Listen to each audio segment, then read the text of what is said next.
Olá e bem-vindos ao Quem Cala Consente. No episódio de hoje continuaremos a nossa investigação sobre um tema que afeta muitos de nós, a procrastinação, e vamos abordar as suas consequências. Na semana passada mergulhamos nas raízes básicas de entender o que é a procrastinação e hoje vamos um pouco mais longe. O meu nome é Mário Portela. Bem-vindo ao Quem Cala Consente no seu 66º episódio. Já tenho alertas para te dar. Queres ouvir?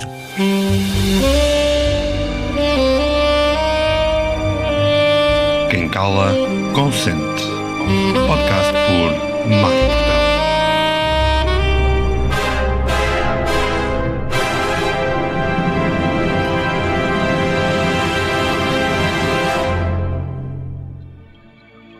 Se estás numa fase crítica, se te sentes em desalento e precisas de orientação, não hesites em contactar-me e em marcar uma consulta. A tua saúde mental, física e energética não pode ficar para segundo plano e eu farei o meu melhor para juntos atingirmos resultados visíveis nesse teu percurso.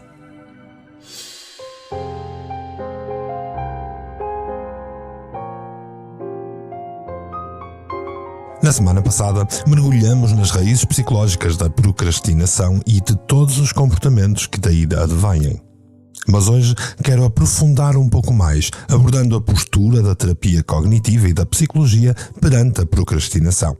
A terapia cognitiva é uma abordagem amplamente reconhecida e utilizada no campo da psicologia.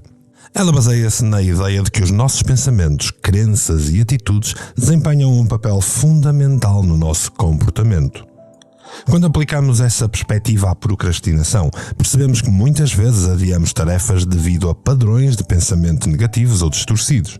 Por exemplo, podemos pensar que não somos capazes de realizar uma tarefa com sucesso, que é muito difícil ou que não vale sequer a pena, e esses pensamentos negativos vão levar-nos a acentuar a procrastinação. A terapia cognitiva ajuda as pessoas a identificar e desafiar esses pensamentos negativos, substituindo-os por pensamentos mais realistas, construtivos e, na verdade, mais crescidos. Ao fazê-lo, podemos reduzir a procrastinação e aumentar a nossa produtividade. Já a psicologia também oferece uma abordagem valiosa para entender a procrastinação.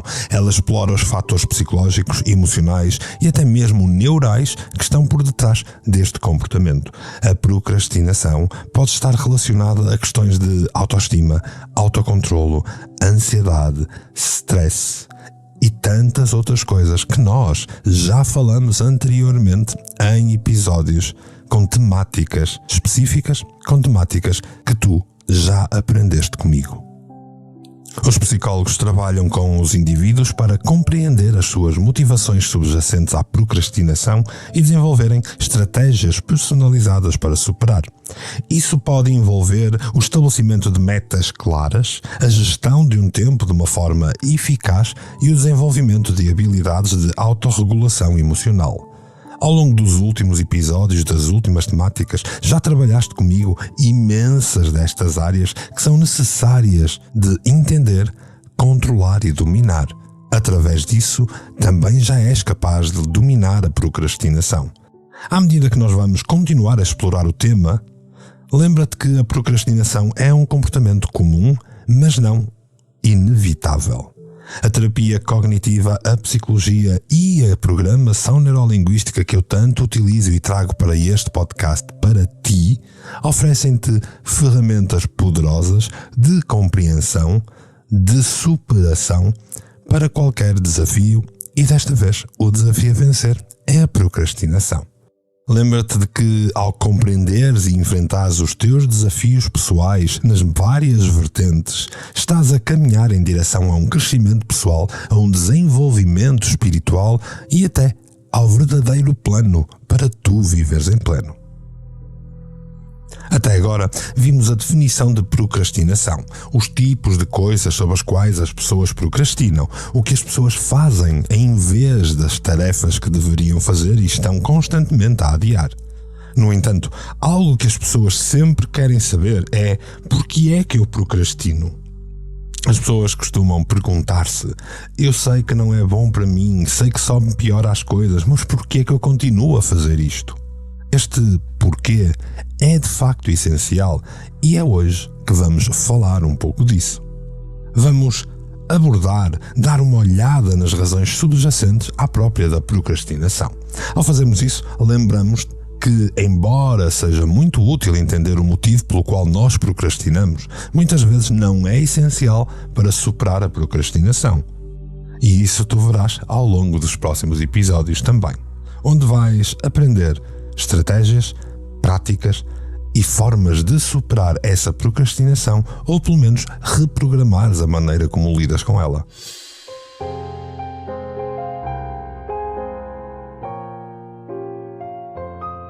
Regras e suposições inúteis. À semelhança de temáticas anteriores, uma das grandes origens da procrastinação são os pensamentos inúteis. Recordas-te de termos falado disso? Foi quando falamos da autoestima, da autocompaixão, da ansiedade e até do stress. Partimos do ponto de vista de que os principais motivos pelos quais as pessoas procrastinam têm a ver com a maneira como se veem a si mesmas e ao mundo. Todos nós temos regras e suposições pelas quais vivemos as nossas vidas. Por exemplo, posso ter a regra de que é importante ser gentil com os outros sempre que possível.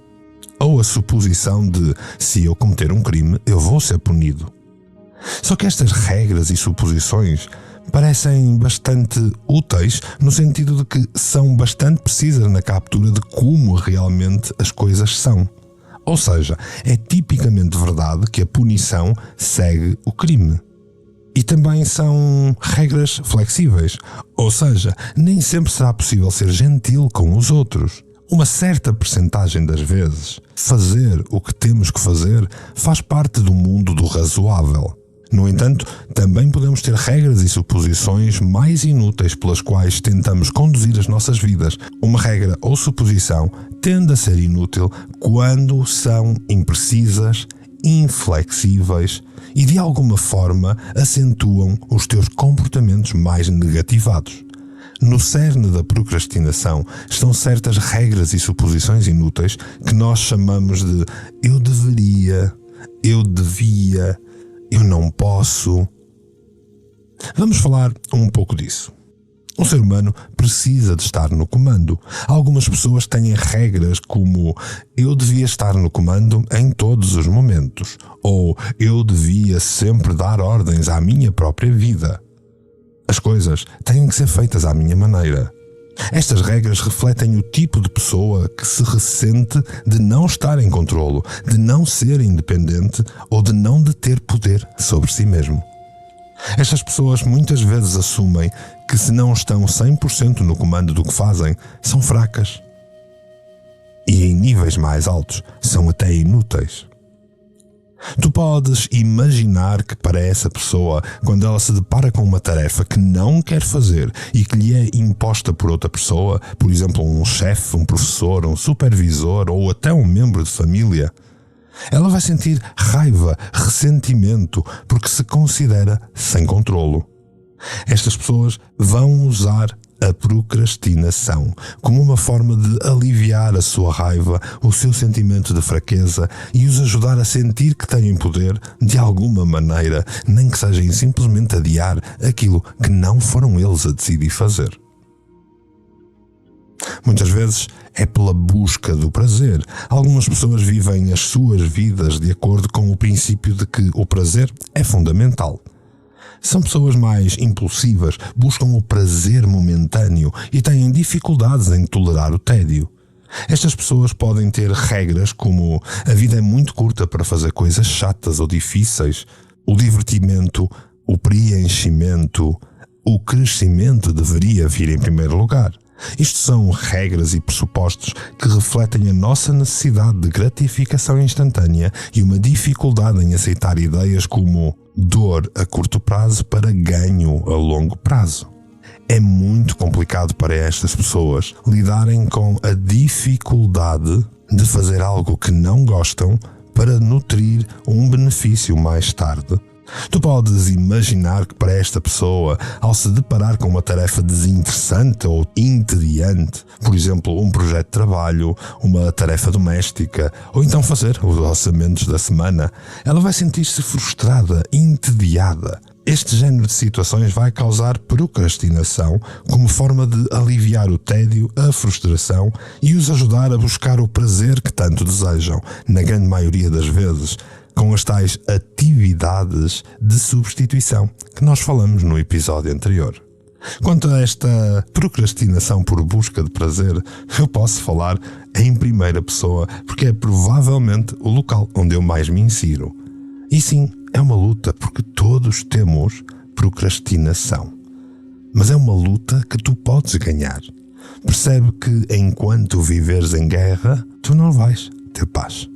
Outra coisa que acentua a procrastinação, outro pressuposto típico, é o medo do fracasso ou da desaprovação. Algumas pessoas exercem muita pressão sobre si mesmas para concluírem tarefas ou metas com um padrão muito alto, com uma fasquia elevada e às vezes até a exigir uma perfeição que nunca atingiram antes.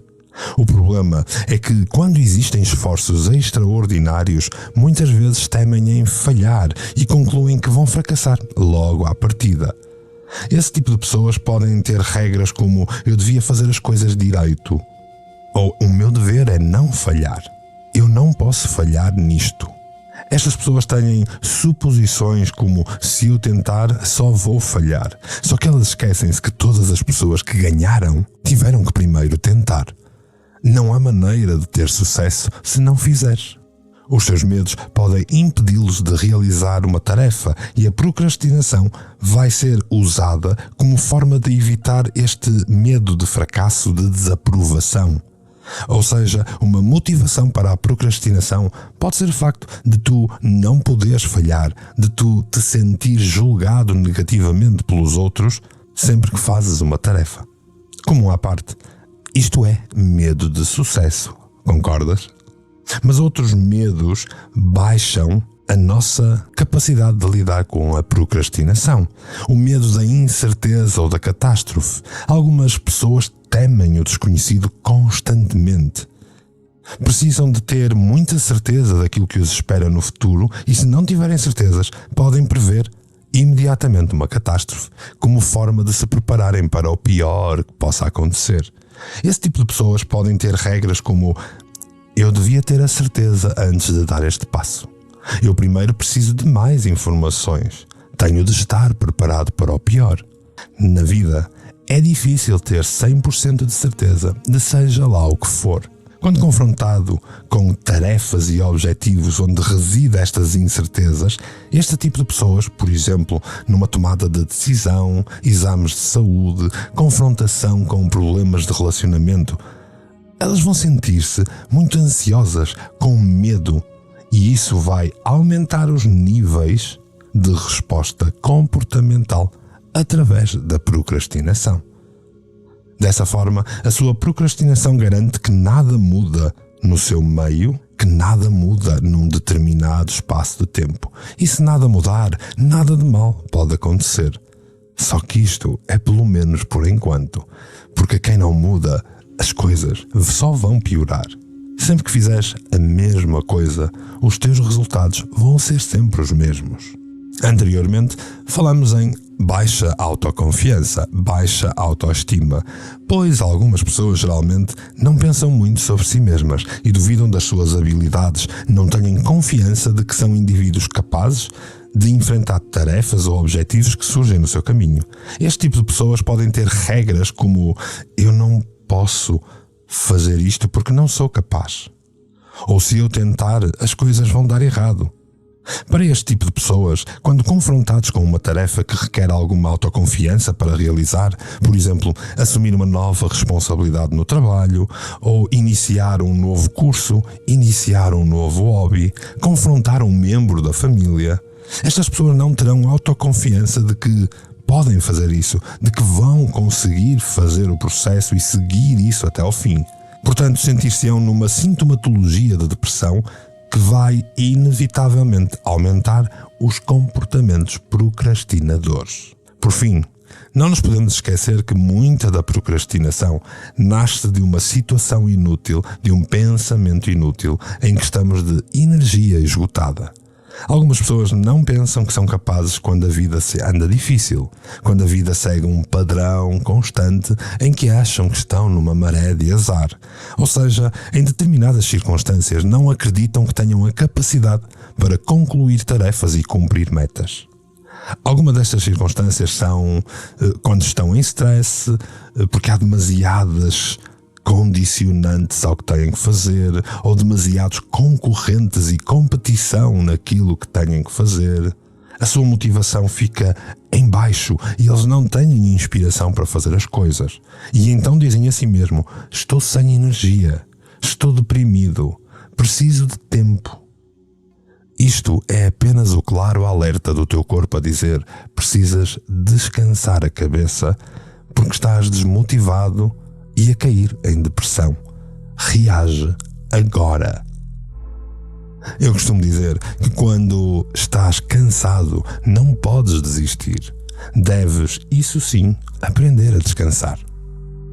Para este tipo de pessoas, quando se deparam com uma tarefa num momento em que as suas energias estão esgotadas, elas vão sentir-se exaustas e possivelmente desesperadas e frustradas por nem sequer conseguirem fazer o que têm que fazer. Elas acreditam que não conseguem realizar porque não têm energia. E isto vai aumentar os níveis de procrastinação de forma exponencial.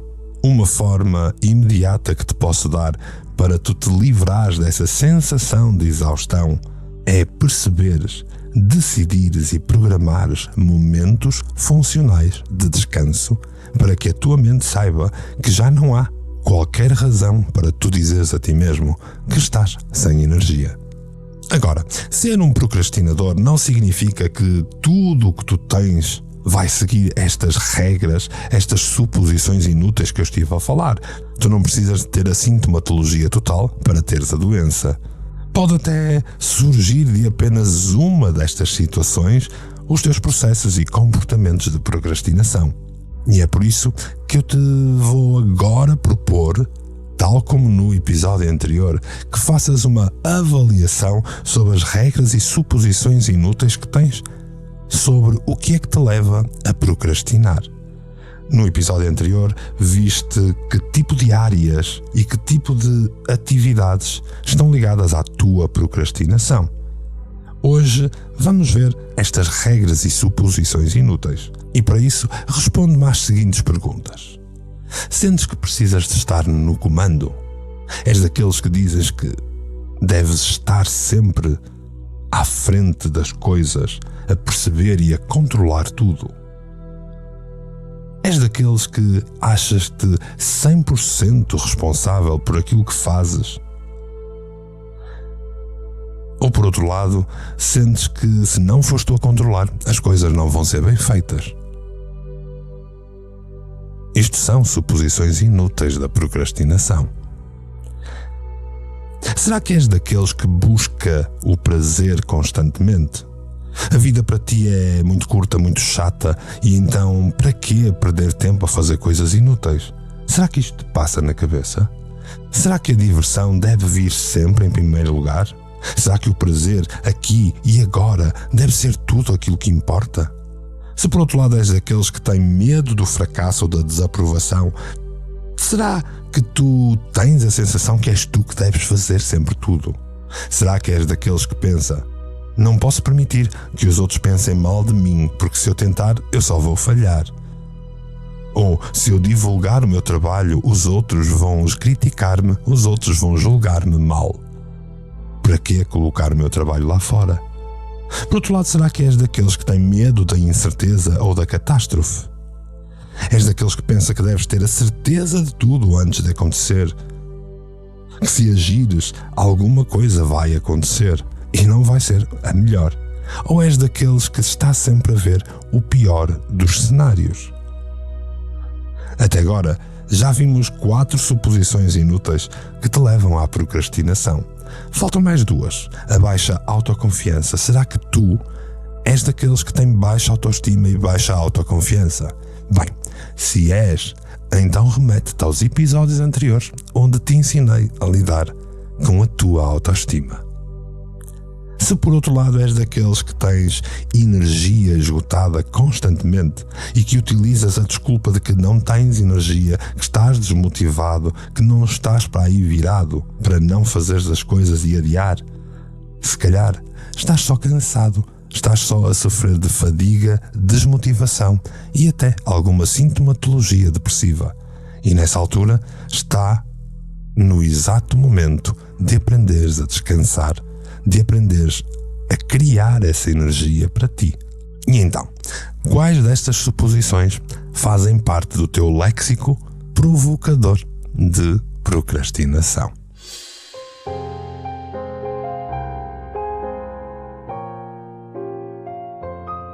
Consequências da procrastinação.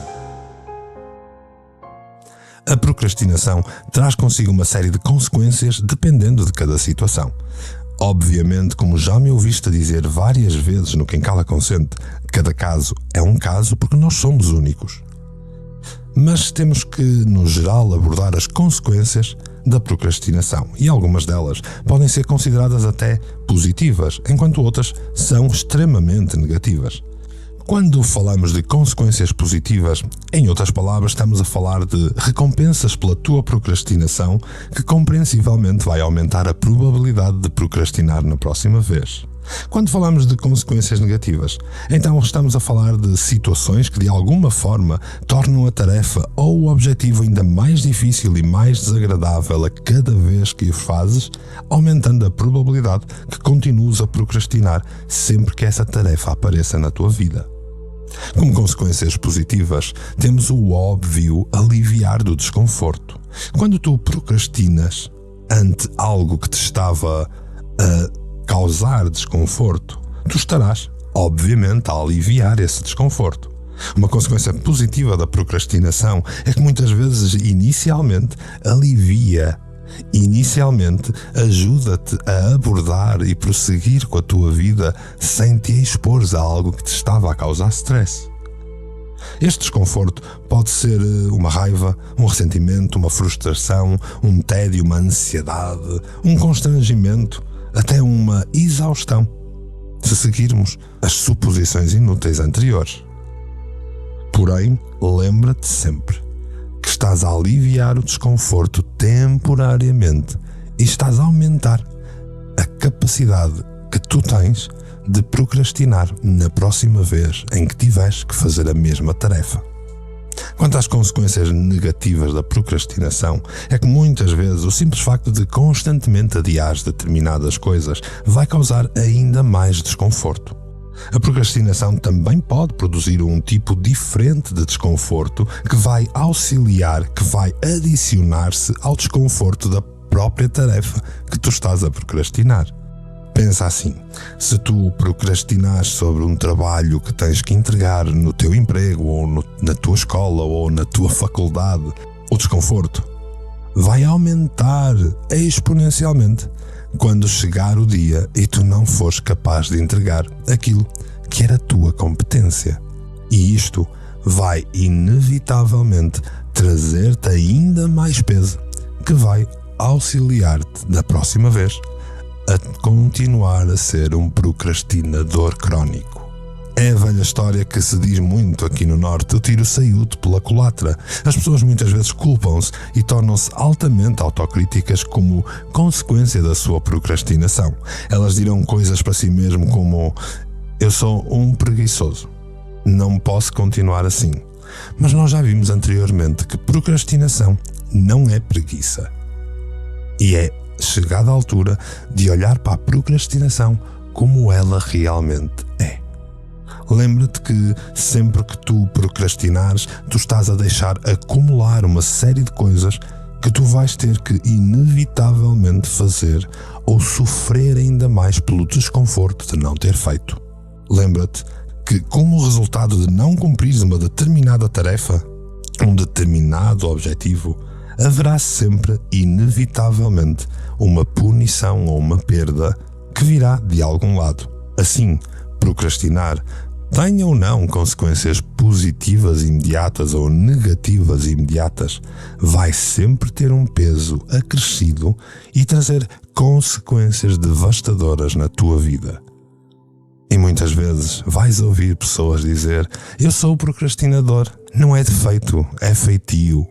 As pessoas procrastinam porque mantêm certas regras e suposições completamente inúteis na sua cabeça e estão simplesmente a adiar o seu próprio sucesso. Não te esqueças, tu podes precisar de estar no comando, tu podes procurar por prazer, tu podes ter medo do fracasso e da desaprovação, podes até ter medo da incerteza ou da catástrofe, podes sofrer de baixa autoestima e estar de energia esgotada. Tudo isto vai aumentar a tua procrastinação, mas se não reagires, a única coisa que irá acontecer é uma perda ou uma punição inevitável. Procrastinar, todos fazemos. Mas será que estamos preparados para levar com as consequências da procrastinação? No próximo episódio eu vou começar a trazer-te técnicas, a trazer-te metodologias para lidares com a própria procrastinação, para adiares a procrastinação em si.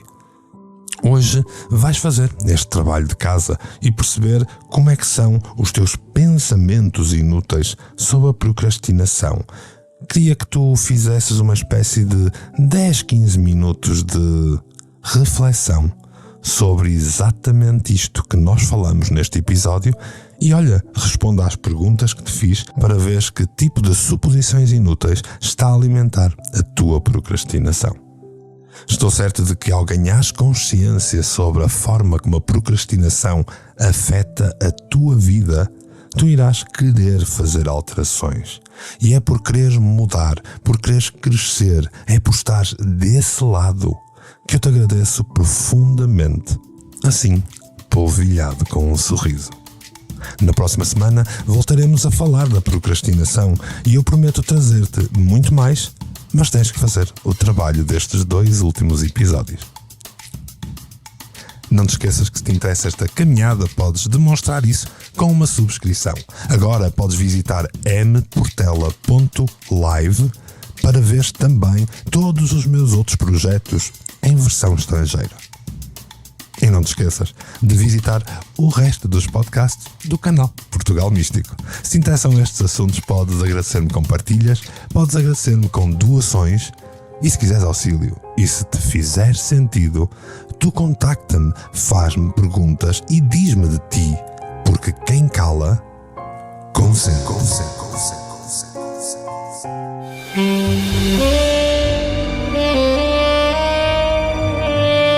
Quem cala, consente.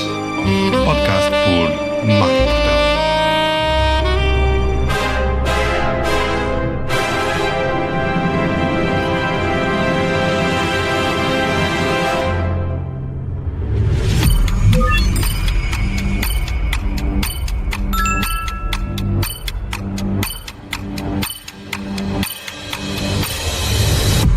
Canal Portugal Místico. Foi feito para ti.